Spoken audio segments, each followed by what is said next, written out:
Salut, c'est Clément. Dans cette vidéo, on va parler de choses fascinantes sur la peur du regard des autres. Cette vidéo, elle va être en deux parties. Dans une première partie, je vais vous raconter un exemple de comment la peur du regard des autres s'est formée chez un de mes clients parce que c'est vraiment fascinant et ça met en lumière des mécanismes psychiques vraiment fascinants. Et dans une deuxième partie de cette vidéo, je vais vous parler de deux exercices un peu magiques pour vaincre la peur du regard des autres. Alors, pas magique dans le sens où ça marche magiquement, bien au contraire, c'est basé sur des choses prouvées scientifiquement, mais magique dans le sens où ça va vous demander au final assez peu d'efforts et ça va pas être dur d'appliquer ces exercices.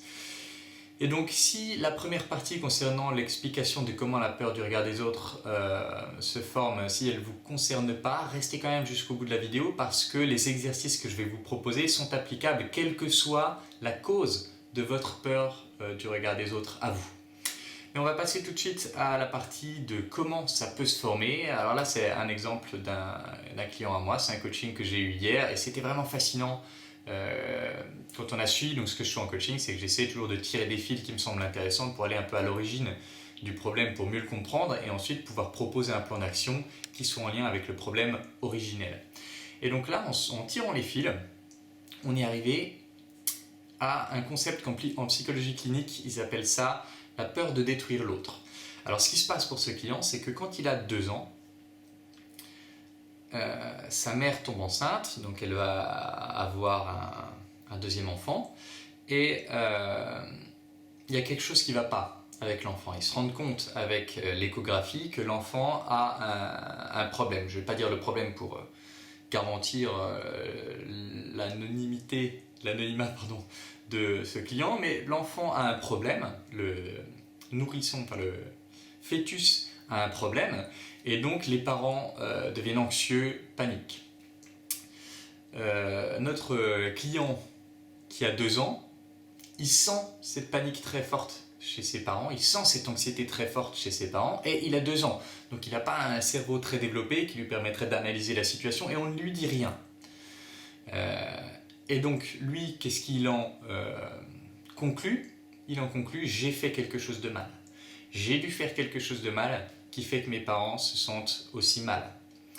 Et donc, il redirige l'anxiété des autres contre lui. Et qu'est-ce qui se passe ? Le lendemain, il a tout le visage couvert d'eczéma. Le visage, c'est très important. Le visage, c'est l'identité. Une photo d'identité, vous ne prenez pas une photo de votre bras, vous prenez une photo de votre visage. Et donc, attaquer le visage, c'est attaquer sa propre identité. Donc parce qu'il a pris l'anxiété qui était à l'extérieur pour « c'est de ma faute », il redirige tout ça contre lui et il se détruit le visage. Et souvent, c'est un mécanisme très récurrent. Alors là, il n'avait pas conscience que c'était par rapport au fait de fœtus attaqué, donc d'une personne attaquée, mais c'est quelque chose qui revient très souvent quand des gens connaissent des deuils. C'est-à-dire, il y a un deuil et dans la famille, eux, ils sont petits, ils pensent que c'est eux qui ont causé la mort. Ils s'imaginent qu'ils ont dû faire quelque chose de mal et qu'ils sont punis par la mort, ce genre de choses. On parle d'enfants très petits. Donc ils prennent tout ça pour eux et par la suite, ils ont peur que quand ils expriment leur colère, ça redétruise quelqu'un d'autre. Peur de détruire l'autre. Et du coup, à partir du moment où ces associations, ces interprétations se mettent en place dans le petit cerveau des jeunes enfants, ils ne sont plus capables de diriger la colère vers l'extérieur. Donc quand ils sont en colère, plutôt que de diriger la colère vers l'extérieur, ils vont la masquer et la diriger contre eux. Donc s'autodétruire avec différentes manifestations, ça peut être de l'eczéma, mais ça peut être se saboter, ça peut être se retirer du monde, devenir très timide, devenir très renfermé, etc. Et surtout, quand l'extérieur manifeste de la colère, de la tristesse à cause d'eux, ou qu'ils interprètent les émotions de l'extérieur comme pour eux, ben encore une fois, ils vont se rabaisser, ils vont un peu s'attaquer de l'intérieur, attaquer non plus leur visage physique, ou pas forcément leur visage physique, mais leur visage social. Donc ils vont se retirer socialement, ils vont devenir timides, ils vont devenir gentils à l'extrême, pour s'assurer que tout va bien pour tout le monde. Et donc c'est comme s'ils se supprimaient eux-mêmes et par la suite ils vont essayer de devenir ce qui va convenir aux autres, etc. Ils sont constamment en train d'essayer de s'adapter à ce que les autres veulent plutôt que ce que eux ils veulent.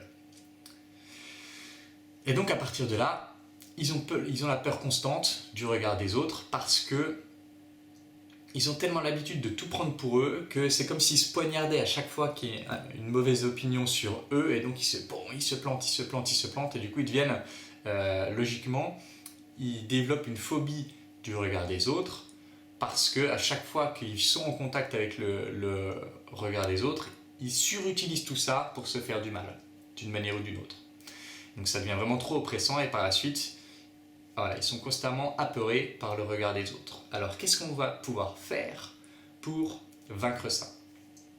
Il y a 2 directions de travail qui sont très intéressantes. La première, c'est tirer un peu de la philosophie de Carl Jung et certainement d'autres avant lui. J'en ai déjà parlé dans des vidéos sur le rêve, c'est l'idée de faire face au monstre. Vous savez, il y a des rêves très récurrents. Là, en l'occurrence, j'ai demandé à ce client, et en effet, il a déjà fait plein de fois ce rêve-là. Le rêve où vous êtes poursuivi par quelqu'un, et peu importe à quel point vous courez, vous n'arrivez jamais à vous en échapper. Il vous suit toujours.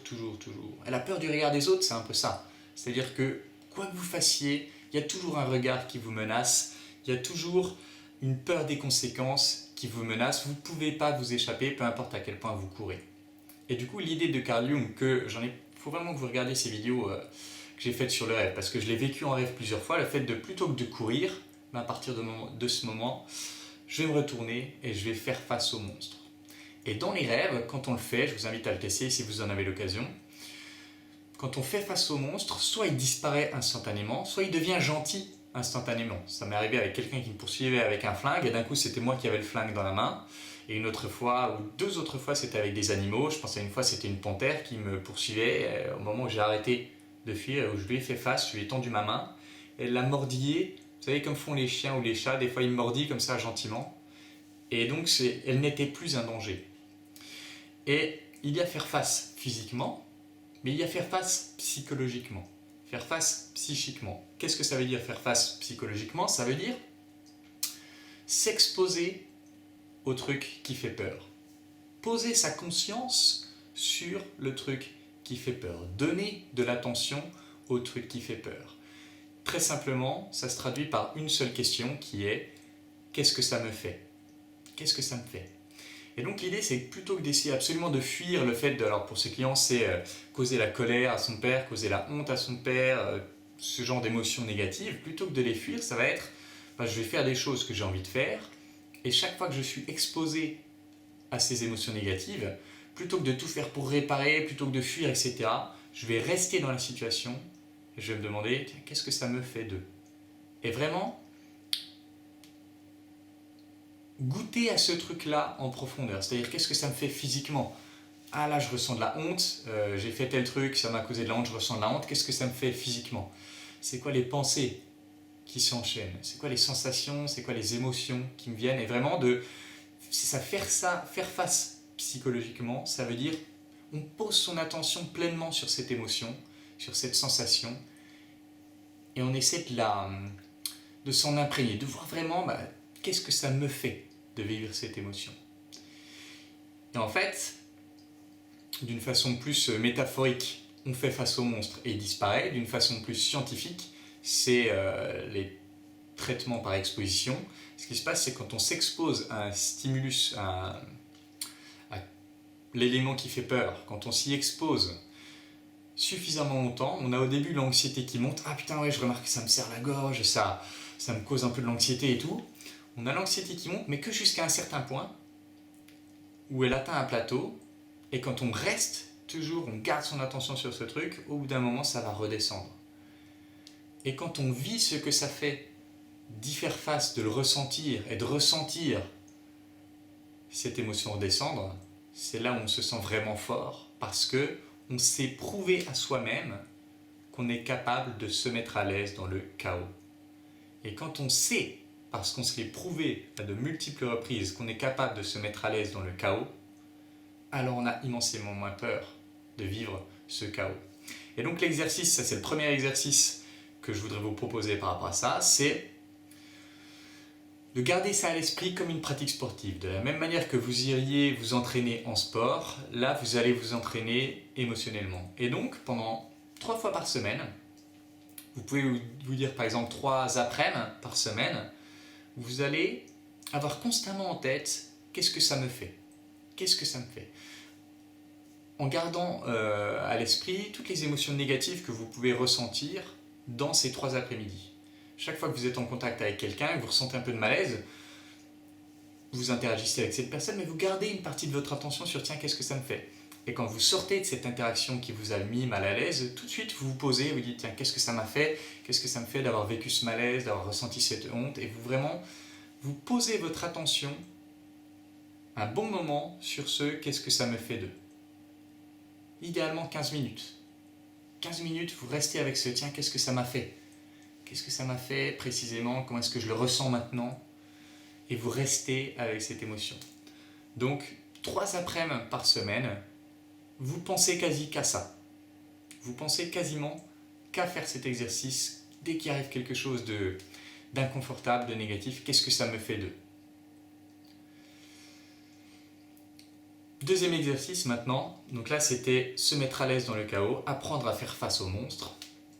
Le deuxième exercice, ça va être apprendre à se rediriger. Comme vous l'avez vu, le mécanisme de cette peur du regard des autres, c'est je prends plein de choses dans l'extérieur et je les envoie vers moi. Et là, ça va être d'essayer de retourner cette dynamique, d'essayer d'aller chercher les choses à l'intérieur et de les envoyer vers l'extérieur. Ce que ça veut dire très simplement, ça veut dire se recentrer sur ses désirs à soi. Parce que quand on a la peur du regard des autres, on va être très souvent amené à laisser le regard des autres diriger notre vie. C'est-à-dire qu'on va faire des choses, pas parce qu'on a vraiment envie de les faire, mais on va faire des choses en se disant tiens, ben ça va plaire aux gens. Ça, les gens, ils vont m'apprécier si je fais ça. Et donc on prend les désirs des autres dans l'extérieur, on essaie de les mettre en soi. Et on essaie d'adopter ces comportements. Et là, l'idée, ça va être de se recentrer sur si j'étais libre de tout ça, si j'en avais plus rien à foutre, qu'est-ce que moi, personnellement, j'aurais envie de faire? Comment est-ce que moi, personnellement, j'aurais envie de me relier, de me connecter à mon travail? Comment est-ce que moi, personnellement, j'aurais envie de me connecter à mes amis, à ma copine ou aux femmes en général? Comment est-ce que moi, personnellement, j'aurais envie de me relier à la vie, aux activités, au plaisir? Comment est-ce que moi, j'aurais envie de m'inscrire dans ça? Quand je dis me connecter à ça, c'est comment est-ce que j'ai envie de m'inscrire dans ça? C'est-à-dire que je prends l'exemple d'un... J'essaie toujours pour l'anonymat, de changer le métier de ce client. Donc je vais prendre quelqu'un qui est cuisinier, par exemple. Je peux cuisiner en me disant, tiens, est-ce que ça va plaire aux autres? Ou alors, donc j'essaie de deviner les désirs des autres et de les mettre dans ma cuisine. Ou alors, je peux me demander, qu'est-ce qui, moi, me rendrait fier? Qu'est-ce qui, moi, me ferait vraiment trop plaisir de cuisiner? Et je vais cuisiner ça et le proposer aux autres. Et ceux qui ont envie le goûtent, ceux qui n'ont pas envie le goûtent pas. Vous voyez comment ça retourne la dynamique. Je pars de mes désirs profonds en moi et j'essaie de les exprimer au monde. De la même manière, quand je ressens de la colère, plutôt que de la diriger vers moi, c'est-à-dire c'est que j'ai fait une connerie, etc. Quand quelqu'un fait quelque chose qui m'énerve, je redirige la colère vers lui. Alors pas en lui gueulant dessus, parce qu'idéalement, c'est mieux que de ne rien faire, mais c'est pas l'idéal. L'idéal, ce serait, je redirige ma colère vers l'autre en posant ma limite, en disant, t'as fait ça, c'est pas ok pour moi, je veux plus que tu le fasses. Je veux plus que tu le fasses avec moi. Donc il s'agit de se recentrer sur ses désirs et sur ses limites. Et c'est ça aussi qui va énormément vous aider si vous avez tendance à être trop gentil, c'est apprendre à poser vos limites, apprendre à dire, ce comportement-là, c'est pas ok avec moi, je veux plus que tu le fasses. Point. Je regarde à l'intérieur de moi ce qui n'est pas ok et je l'envoie vers l'extérieur aux personnes concernées. Ça, c'est plus ok. Donc vous voyez, j'inverse la dynamique de plutôt que de tout prendre l'extérieur et de l'enfoncer en moi, je prends ce qui est en moi et je l'envoie vers l'extérieur. Je redeviens un être expressif, je redeviens un être vivant. Voilà, et du coup par rapport à ça, l'exercice concret, c'est de se prendre au moins 2 sessions de plusieurs heures, 2 sessions de 2 heures, 2 sessions de 3 heures, où vous allez réfléchir. Première session, comment est-ce que j'aurais envie de vivre ma vie si j'étais libre de tout ça? Qu'est-ce que je veux personnellement pour ma vie? réfléchir là-dessus. Alors, quand je dis 2 sessions, c'est minimum. Bien sûr que vous pouvez faire plus, mais minimum 2 sessions, une session de 3 heures. Comment est-ce que j'aurais envie de vivre ma vie si j'étais libre de tout ça? Et deuxième session, quels sont les comportements que je veux plus tolérer dans ma vie, envers moi? Et comment est-ce que je réagirai? Comment est-ce que je choisis de réagir la prochaine fois que des gens ont ce comportement envers moi? Et là, vous avez 2 éléments concrets sur lesquels vous basez pour reconstruire la suite de votre vie. J'espère que cette vidéo pourra vous aider. En tout cas, moi, ça m'a vraiment fasciné d'avoir cet exemple-là, en particulier la partie sur l'eczéma causé si jeune. Et voilà, c'est les exercices tout simplement que j'ai conseillé à ce client et j'espère que c'est des exercices qui pourront vous aider. Et comme d'habitude, si vous voulez travailler avec moi, si vous voulez que je fasse ce travail avec vous, d'aller en profondeur, suivre ces fils, essayer de trouver la cause de ce qui vous gêne aujourd'hui et ensuite proposer des actions concrètes pour que vous puissiez vous développer, postulez à l'école des guerriers. C'est là qu'on fait le travail le plus profond. C'est vraiment, si ça fait X temps que je fais ce programme, vous avez vu que j'ai testé différentes choses. Ce qui m'a fait changer de type de programme à proposer, c'était la recherche du programme qui sera le plus puissant. Et si vous me suivez depuis un moment, vous savez que ça fait 2 ans que je propose l'école des guerriers et plus rien d'autre, parce que c'est pour moi le programme le plus puissant. C'est le truc le plus puissant que je peux apporter au monde et c'est pour ça que je continue de le faire.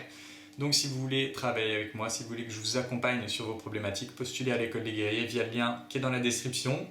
Et c'est tout pour cette vidéo. Je vous retrouve idéalement mardi pour une prochaine. Et en attendant cette prochaine vidéo, je vous embrasse et je vous dis à bientôt. Ciao.